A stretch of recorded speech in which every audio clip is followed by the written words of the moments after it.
আজকে আপনারা জানেন পার্ক স্ট্রিটের নির্যাতিতার প্রয়াত দিন। ক্রিকেট টুর্নামেন্ট নিয়ে দাঙ্গা লাগানো বিজেপি আরএসএস। মেদিনীপুরে ধর্ষণ করা হলো এক মহিলা তৃণমূল নেতা। লুটেরাদের রাজত্ব চলছে গোটা রাজ্যে।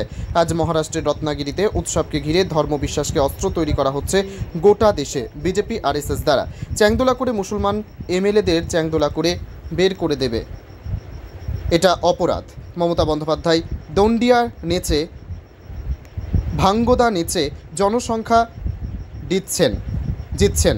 আলু চাষি আলুর দাম পাচ্ছেন, বেকাররা কাজ পাচ্ছে না। গোটা দেশে আমাদের রাজ্যের সম্পত্তি তৈরি করছে, আমাদের রাজ্যের সম্পৃক্তি তৈরি করছে আরএসএস বিজেপি। রাজ্য দেশটা সংকটে, ধর্ম নয়। এইটা তো বসন্ত উৎসব। এই উৎসব নিয়ে ধর্মীয় কথা কেন হচ্ছে? আমরা শুভেন্দু অধিকারীর ওপর আমরা আইনি ব্যবস্থা নেব। আরও কি বলেছেন শুনব।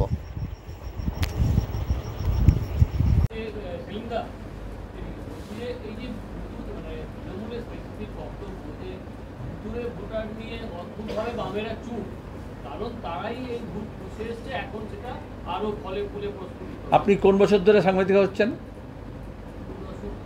2 দশক। তাহলে গত 1 দশক আগে থেকে সিপিএম বলছে ভুতুরে ভোটারের কথা। 2022 সালে ইলেকশন কমিশনের অফিসের সামনে গিয়ে সিওর অফিসে গিয়ে এত মৃত ভোটারের তালিকা দিয়ে আসা হয়েছিল। তখন থেকে আমরা বলছি যে সবসময় সিও বলে, ইসিআই বলে যে মৃত ভোটের তালিকা দিলে হবে না, আপনি যে মৃত আছে তার ডেথ সার্টিফিকেট দিন। অথচ ডেথ সার্টিফিকেট ইস্যু করে কে? পুরসভা বা পঞ্চায়েত। তাছাড়া সরকারের কাছে আছে। তাহলে ইলেকশন কমিশন সরকারের একটা বিভাগ থেকে আরেকটা বিভাগে তথ্য নিতে পারে না, তা বলে এত হইচই করছে।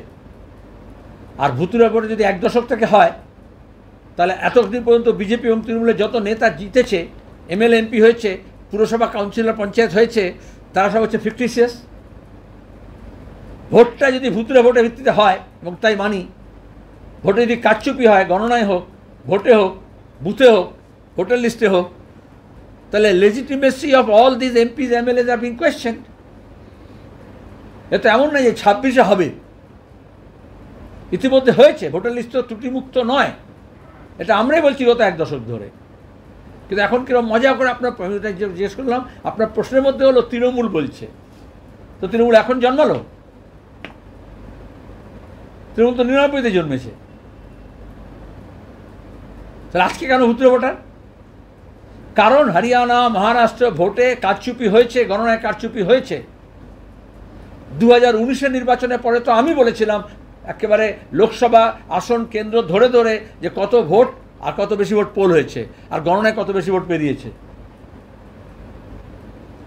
কিন্তু গ্রাহ্য করেনি, কারণ বিজেপি আর তৃণমূল দুজনেই ইকুয়ালি বেনিফিশিয়ারি। ভোটে কারচুপিতে, ভোটে রংবাজিতে, ভোটের দুর্নীতিতে, গণনায়, ভোটার লিস্টে, বুথে, ইলেকশন কমিশনের পক্ষপাতিত্বে দুজনেই লাভ তুলেছে। তাহলে এখন কেন বলছে? কারণ যেহেতু ইন্ডিয়া ব্লকের লোকজন মহারাষ্ট্র এবং হরিয়ানার ভোটে কারচুপি হয়েছে, এইটা নিয়ে যখন প্রশ্ন তুলল, তখন থেকে মমতা ব্যানার্জি পশ্চিমবঙ্গের ভোটার লিস্ট। আমি অনেকবার বলেছি আরএসএস এরকম ঝাঁপি থেকে বার করে দেয়। যেরকম সাপের খেলা দেখায় না, সেরকম নেতিয়ে পড়া সাপ থাকে, তাকে বার করে ঝাঁপি থেকে বার করে দেয় যখন যেটা খেলা দেখানোর জন্য।